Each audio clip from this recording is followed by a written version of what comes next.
सभी विद्यार्थियों को गुड मॉर्निंग। हमारा topic BA part third year के सिलेबस के अनुसार हम आश्रम व्यवस्था पढ़ रहे थे और इसका कल पहला वीडियो मैंने जारी कर दिया था आप लोगों के साथ, जिसमें आश्रम प्रणाली क्या है, आश्रम प्रणाली का महत्व क्या है और आश्रम व्यवस्था जो है वो हमारे पुरुषार्थ से कैसे जुड़ी हुई है, इसकी हमने कम्प्लीटली चर्चा कल कर ली थी। आज हम इस वीडियो के माध्यम से जो चारों हमारे आश्रम व्यवस्थाएं हैं उनमें हमारे कर्तव्य क्या है, किन कर्तव्यों का निधान हमारे स्मृतिकारों ने, हमारे सूत्रकारों ने निर्धारण किया।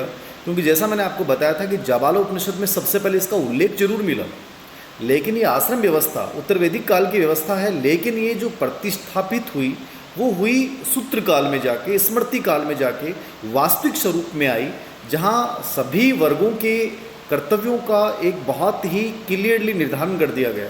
एक बहुत बड़ी बात थी। तो आश्रम व्यवस्था उत्तर वैदिक काल में सबसे पहले हमें साक्ष्य मिलता है, जाबाल उपनिषद में सबसे पहले इसका उल्लेख मिलता है, लेकिन जो स्थापित होती है वो कहाँ होती है? स्मृति काल और सूत्र काल में जाके स्थापित होती है। अब हम आज के इस वीडियो के माध्यम से चर्चा करेंगे कि वास्तव में आश्रम व्यवस्था में हमारी जो पूरा जीवन निर्धारण किया गया था, तो प्रारंभिक जो 25 वर्ष थे, ब्रह्मचर्य आश्रम जिसको कहा गया, वो ब्रह्मचर्य आश्रम वास्तव में था क्या? इस ब्रह्मचर्य का तात्पर्य क्या है? तो देखो, ब्रह्मचर्य, ठीक है, ब्रह्मा के मार्ग पे चलना। आज ये अलग बात है कि आज हमारे जीवन में एक बड़ी अव्यवस्था, आज भौतिक जीवन आने की वजह से हमारा जो जीवन बड़ा अव्यवस्थित हो गया है।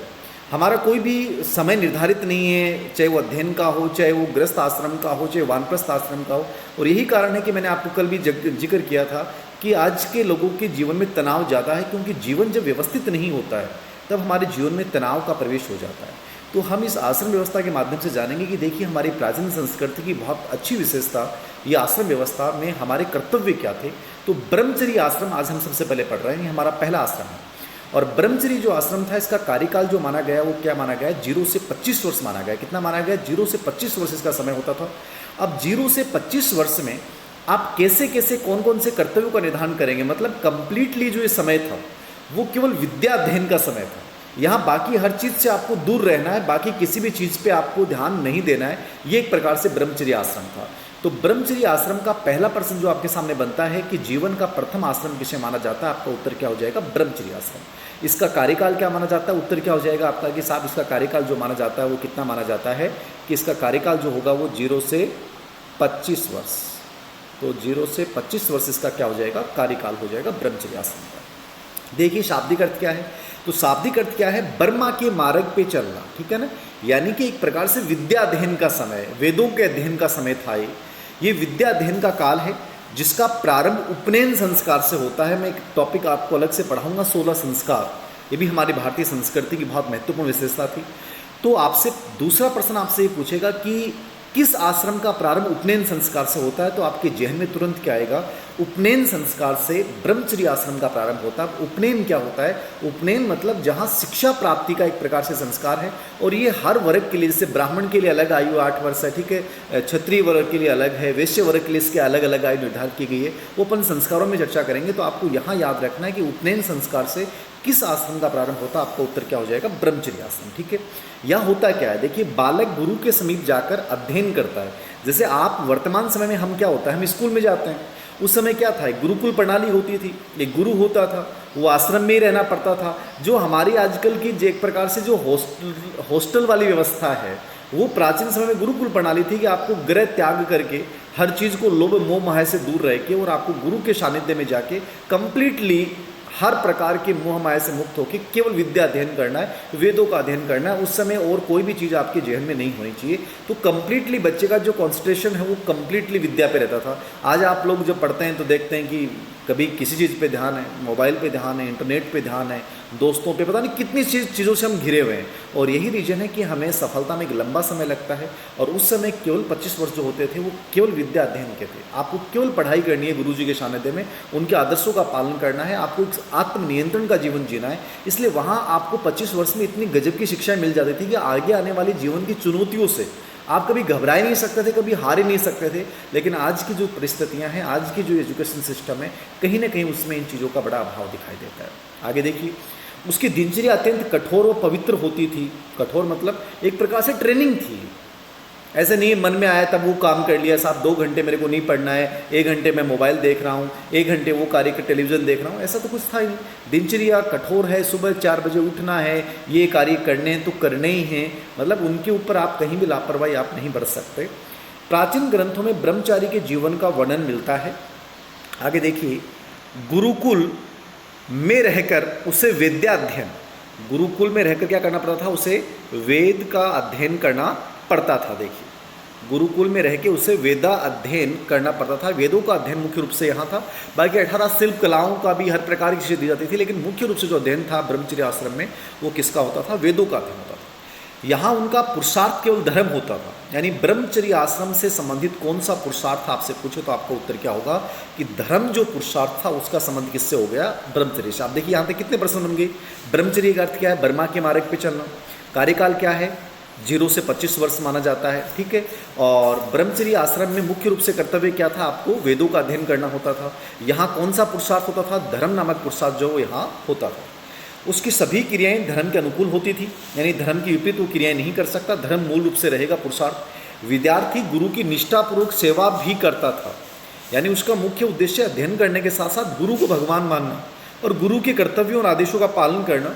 और आजकल जो चीज़ बड़ी हमें दिखती है वर्तमान एजुकेशन सिस्टम में, आप एहसान मानते हो गुरु के ऊपर कि गुरु को पढ़ाना हमारा आप अधिकार समझते हो। उस समय बच्चा गुरु के प्रति बहुत निष्ठा रखता था, जो वर्तमान समय में हमें बहुत कम दिखाई देती है। आगे देखिए, भिक्षावर्ती द्वारा जीवन, मतलब बच्चे को ऐसा ट्रेनिंग दी जाएगी कि बच्चे में कहीं भी अहंकार शब्द रहे ही नहीं, क्योंकि उसको भोजन किसके माध्यम से करना है, भिक्षा मांगनी है, तो उसमें अहम भाव तो रहेगा ही नहीं। जब वो भिक्षावर्ती के लिए जाएगा तो वो अहम तो अपना त्याग चुका होगा।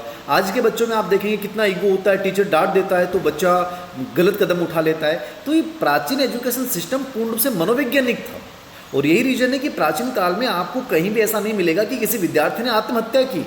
विद्यार्थी आत्महत्या करेगा ही नहीं, क्योंकि साइकोलॉजिकल अप्रोच साथ में होता था।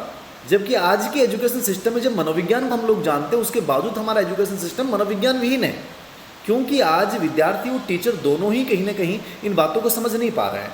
तो प्राचीन एजुकेशन सिस्टम में भिक्षावर्ती द्वारा बच्चा निर्वाह करता, तो मतलब उसका अहंकार जो है वो वही खत्म हो जाता था।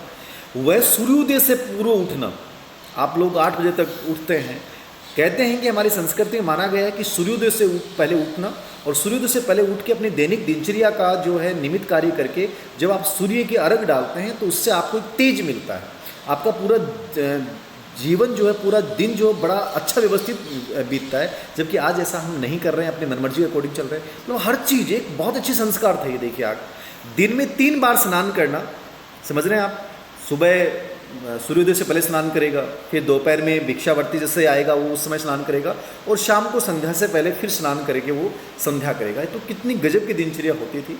और आज के समय में एक बार स्नान करना भी बड़ा आप लोगों को भारी लगता है। प्रातः व सायंकाल संध्या करना, मतलब पूजा पाठ करना, जिससे एक सकारात्मकता उसके अंदर आती है। बहुत से लोग कहते हैं कि अंधविश्वास है, अंधविश्वास है कि नहीं वो अलग बात है, लेकिन पॉजिटिविटी लाने के लिए आपको संध्या करनी चाहिए, ठीक है। ये हमारे ब्रह्मचर्य आश्रम का एक कर्तव्य था। आगे देखिए, वह केवल दिन में 2 बार भोजन ग्रहण करेगा, दिन में केवल 2 बार भोजन ग्रहण करेगा। देखिए, मतलब दिन में केवल 2 बार भोजन ग्रहण करना है उसको। ऐसे नहीं कि मनमर्जी के अकॉर्डिंग मन में आया तब खा लिया, ऐसे नहीं है। एक निर्धारित समय है, जिससे क्या होगा कि आपका आत्मनियंत्रण बना रहेगा। आपका आत्मनियंत्रण बना रहेगा तो आपका शरीर स्वस्थ रहेगा। और आज के बच्चों में हम देख रहे हैं आत्मनियंत्रण नहीं है, क्योंकि हमारी मनमर्जी का शेड्यूल होता है। तो 2 बार ही भोजन ग्रहण करना है आपको। उसके लिए नृत्य, डांस से दूर रहना साहब, क्योंकि नृत्य एक प्रकार से भोग की ओर आपको लेके जाता है। गान से, संगीत से दूर रहना है। संगीत भी आपको विलासिता की ओर लेके जाता है, आपकी भावनाओं को उचेड़ता है वो। तो आपका भावनाओं पे नियंत्रण नहीं रहेगा तो आप आगे बढ़ने में बड़ी दिक्कत होगी। सुगंधित द्रव्यों का उपयोग नहीं करना, ठीक है ना। जैसे परफ्यूम वगैरह आप लगा के आते हो, कॉलेज में जब आते हो तो बड़े सज धज के आते हो आप, ये ब्रह्मचर्य आश्रम में सही नहीं माना गया है। ये एक आकर्षण का केंद्र है, और आपका जो मूल उद्देश्य है पढ़ाई, उससे आप हट जाओगे। तो ये सब चीज़ें उस समय निषिद्ध मानी गई थी। देखिए आप, तो मतलब एक हर चीज़ का एक निर्धारित समय था कि आपको इन चीज़ों का प्रयोग करना है। उसके लिए आपके आने वाले 25 वर्ष हैं, उनमें गृहस्थ आश्रम में जाके आप इनका प्रयोग करें, लेकिन ब्रह्मचर्य में आपको इनका प्रयोग नहीं करना। स्त्री की ओर देखना, दूसरी स्त्री की ओर आपको देखना ही नहीं है, ठीक है। कितनी बड़ी बात होती है, ठीक है। तो आपका इंद्रियों पे कितना गजब का नियंत्रण सिखाया जाता है कि आपको पर स्त्री की तरफ देखना ही नहीं है। उसकी चिंता करना, उसका स्पर्श करना सब कुछ वर्जित था। आप देख नहीं सकते, उसके बारे में आप चिंतन भी नहीं कर सकते, इमेजिनेशन नहीं कर सकते, और छूना तो बहुत बड़ी बात होगी। वह सदाचार व सच्चरित्रता का पालन करता था कि कैसे भी करके चरित्र जो है उसके जो निमित्त कर्तव्य हैं उनका वो पूर्ण रूप से पालन करेगा। ठीक है, सदाचार जो कर्तव्य हैं उनका भी वो पालन करेगा। उसका पूरा जीवन साधना का जीवन था। मैं कई बार ये शब्द बोलता हूँ, जीवन में दो शब्द होते हैं, एक तैयारी होता है और एक साधना होता है। बहुत फर्क होता है। साधना एक तपस्या का जीवन है जहाँ आपको केवल जो कार्य करना आपका उसी पे ध्यान रहेगा। और आप में से जब कई बच्चे कहते हैं कि सर हम तैयारी कर रहे हैं, बीए की तैयारी कर रहे हैं, हम बीएड कर रहे हैं, हम टीचर बनने की तैयारी कर रहे हैं, तैयारी सब करते हैं, लेकिन जिस दिन आप साधना करने लग जाओगे उस दिन आपका जीवन बहुत अलग बन जाएगा, एक सुंदर पुष्प बन जाएगा, याद रखना, जिसकी महक से आपका आने वाला जीवन बड़ा सुगंधित हो उठेगा। तो साधना का जीवन जीता था ब्रह्मचर्य आश्रम में। आगे देखिए, प्रत्येक ब्रह्मचारी को जनेऊ, जनेऊ देखा आप लोगों ने, आजकल के बच्चे शायद नहीं जानते हैं, वाहिट से आजकल आते हैं पूजा पाठ में। आप किसी ब्राह्मण पंडित से पूछेंगे, हमारी कॉलेज में डॉक्टर सुरेश कुमार जी शर्मा जो हैं, आप इनसे ज़रूर पूछना, क्योंकि ये चीज़ें उनको बहुत ज़्यादा अच्छे से पता है। तो जनेऊ के बारे में उनसे आप कभी पूछना कि सर ये जनेऊ क्या होता है, थोड़ा सा इस चीज़ें आपको हर टीचर से पूछनी चाहिए, जो चीज़ें आपको पता नहीं है। मेखला धारण करना, दंड धारण करना पड़ता था। तो ये सब चीज़ें उस समय के कर्तव्य थे। प्रत्येक वर्ण के ब्रह्मचारी के लिए अलग अलग मेखलाएं निर्धारित थी कि ब्राह्मण वर्ग का ये मेखला निर्धारित करेगा, क्षत्रिय वर्ण का ये मेखला निर्धारित करेगा, और मतलब वैश्य वर्ग का ये निर्धारित करेगा। ब्राह्मण मूंज की, ब्राह्मण जो ब्रह्मचारी था वो मूंज की मेखला धारण करेगा। मूंज आजकल जानते हैं, आजकल के बच्चे नहीं जानते हैं, अपने घर वालों से पूछना। क्षत्रिय लोहे की खंड से युक्त मूंज की, और वैश्य जो वर्ग होता था वो ऊन की मेखला का धारण करता था। यानी हर वर्ग जो है वो अलग अलग मेखला धारण करता था। इस चीज़ को आपको याद रखना है। आगे देखिए, महाभारत में वर्णन मिलता है कि ब्रह्मचारी का जीवन सभी धर्मों में श्रेष्ठ व आदर युक्त होता है। सभी धर्मों में श्रेष्ठ आदर युक्त, जिसका अनुसरण करने से हम परम पद को प्राप्त करते हैं। अर्थशास्त्र में ब्रह्मचारी के कर्तव्य में वेदा अध्ययन करना, अग्नि अभिषेक करना, मतलब हवन में जो अपना डालते हैं, भिक्षावर्ती से जीवन यापन करना, उसके अभाव गुरुपुत्र अथवा ज्येष्ठ ब्रह्मचारी की सेवा करना, जो भी आपके गुरुदेव हों उनकी आप सेवा करोगे। ठीक है, ये कर्तव्य थे इस समय। भिक्षावर्ती का विधान इस उद्देश्य से किया गया, ठीक है, भिक्षावर्ती का विधान इस उद्देश्य से किया गया कि विद्यार्थी में विनम्रता का भाव जागृत हो सके, कि उसमें अहम नहीं रहेगा, विनम्र हो जाएगा, वो भिक्षा मांग मांग के भोजन कर रहा है। गृहस्थ का कर्तव्य था कि वह अपने द्वार पे आए हुए ब्रह्मचारी को भिक्षा दिए बिना वापस नहीं करे। अगले गृहस्थ आश्रम में अपन पढ़ेंगे तो गृहस्थ ये करता था कि जो भी भिक्षावर्ती आ गया, चाहे उसके घर में कुछ भी हो, थोड़ा सा तो उसमें से कुछ जरूर देगा वो, चाहे थोड़ा सा उसको रखना पड़े, उसका सत्कार करे, उसको खाली हाथ नहीं लौटाए। ये गृहस्थ का कर्तव्य था उस भिक्षु को। ठीक है, अब देखिए, ब्रह्मचारी दो प्रकार के कहे गए। ये बहुत इंपॉर्टेंट प्रश्न है, ये प्रश्न आपसे पूछ सकता है। एक तो प्रश्न ये पूछ लेगा, ब्रह्मचर्य आश्रम में हमारे कर्तव्य क्या होते थे? तो गुरु की सेवा करना, गुरु के आदेशों का पालन करना, सदाचार सहिष्णुता रखना, प्राय स्त्री के बारे में सोचना नहीं, भिक्षावर्ती के द्वारा जीवन यापन करना, सुगंधित पदार्थों का त्याग करना, नृत्य संगीत से दूर रहना, ये सब हमारे कर्तव्य थे उस समय के। दो प्रकार के ब्रह्मचारी होते थे, इनको समझिए आप। एक है उपकुर्वाण। उपकुर्वाण क्या है? देखिए, उपकुर्वाण का मतलब ये होता है विद्यार्थियों, जैसे आपने गुरु जी के पास गए गुरुकुल आश्रम में और आपकी शिक्षा प्राप्ति होगी, कंप्लीटली शिक्षा प्राप्ति होगी 25 वर्ष में, तो आपका समावर्तन संस्कार होना है। तो आप क्या करोगे कि गुरु जी को अपनी यथाशक्ति के अनुसार दक्षिणा दे दोगे कि साहब गुरु जी आपने हमें इतनी साल पढ़ाया, हमें ज्ञान दिया और ये हमारी तरफ से भेंट लीजिए। तो आप जो है वो दान दक्षिणा देने के बाद जो है वो अपने गृहस्थ आश्रम में प्रवेश कर जाओगे। ये शिष्य होते थे उपकुर्वाण ब्रह्मचारी। ठीक है, तो उपकुर्वाण का मतलब क्या हो गया? ये ब्रह्मचर्य आश्रम समाप्त होने के बाद गृहस्थ आश्रम में प्रवेश करने वाले विद्यार्थी होते थे। वे गुरु को अपने सामर्थ्य के अनुसार दक्षिण देते थे तथा उसकी आज्ञा पाकर गृहस्थ आश्रम में प्रवेश करते थे। ठीक है ना, तो उपकुर्वाण और नैष्ठिक दो प्रकार के ब्रह्मचारी होते थे। उपकुर्वाण वो शिष्य थे जो अपने सामर्थ्य के अनुसार दक्षिणा देंगे और उसके बाद गृहस्थ आश्रम में प्रवेश करेंगे। ठीक है, दूसरे शिष्यों की बात कर लें अपन, नैष्ठिक। नैष्ठिक क्या है, इनकी चर्चा करिए। देखिए, नैष्ठिक का मतलब क्या है?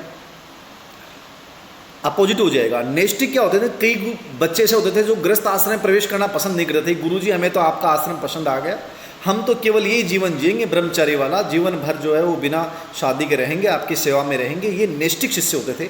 तो ये जीवन पर्यंत गुरु के पास रहकर विद्या का अध्ययन करते थे। इन्हें अंतेवासी कहा जाता था। मनुस्मृति में कहा गया है कि ऐसे व्यक्ति ब्रह्मलोक में जाते हैं, ठीक है, जन्नत में जाते हैं, ठीक है। याज्ञवल्क्य के अनुसार इनका पुनर्जन्म नहीं होता है। जो नैष्ठिक ब्रह्मचारी होते हैं, जो आजीवन गुरु के समाप्त रहकर सेवा करते हैं, शादी नहीं करते हैं, वो उनका पुनर्जन्म नहीं होगा, याज्ञवल्क्य कहते हैं। मनुस्मृति में कहा गया है कि वो ब्रह्मलोक में जाएंगे। और अध्ययन की समाप्ति के पश्चात ब्रह्मचारी जो है वो स्नान करता था सुगंधित पदार्थों से। मतलब जिस दिन उसका अध्ययन समाप्त हो गया, ठीक है ना, तो ब्रह्मचारी जो है वो स्नान करता था, याद रखना ये है। इनके अध्ययन की सूचक था। इसके पश्चात वह स्नातक कहा जाता था। जैसे वो ब्रह्मचारी आश्रम में शिक्षा समाप्त होगी तो उसकी उपाधि क्या होगी, स्नातक। फिर उसके बाद अलग उपाधियाँ थी, उपाचार्य, आचार्य, ठीक है, स्नातक कहलाता था। अगले आश्रम में प्रवेश के योग्य बन जाता था, मतलब गृहस्थ आश्रम में प्रवेश के योग्य। ब्रह्मचर्य आश्रम से गृहस्थ आश्रम में प्रवेश करते समय कौन सा संस्कार होता था, समावर्तन संस्कार। बहुत इंपॉर्टेंट बात है। ब्रह्मचर्य आश्रम में जब प्रवेश करेगा तो उपनयन संस्कार होता था। ब्रह्मचर्य आश्रम की जब समाप्ति होगी तो कौन सा संस्कार होगा, समावर्तन संस्कार होता था। इस समय वह 25 वर्ष की आयु पूरी कर लेता था। 2 संस्कार हो गए। पुरुषार्थ कौन सा हो गया ब्रह्मचर्य आश्रम से, धर्म। संस्कार हो गए उपनयन और समावर्तन। समाप्ति पे समावर्तन और प्रारंभ पे उपनयन, याद रखना आपको, ठीक है। ब्रह्मचर्य आश्रम में रहने की अवधि प्राय 12 वर्ष तक मानी गई है, क्योंकि वो बच्चा छोटा बच्चा होता था तो लगभग 10 से 12 वर्ष में प्रवेश करता था, तो लगभग 10 से 12 वर्ष का अध्ययन समय हो गया। कुछ विद्यार्थी आजीवन व्रत का पालन करते थे और गुरुकुल में रहकर शिक्षा ग्रहण करते थे। उपनिषदों व संहिता ग्रंथों में ऐसे व्यक्तियों के नाम मिलते हैं जिन्होंने दीर्घ काल तक वेदों का अध्ययन किया था। तो ये आज का हमारा ब्रह्मचर्य आश्रम था। अगली कड़ी में हम जो है वो गृहस्थ आश्रम की चर्चा करेंगे। धन्यवाद।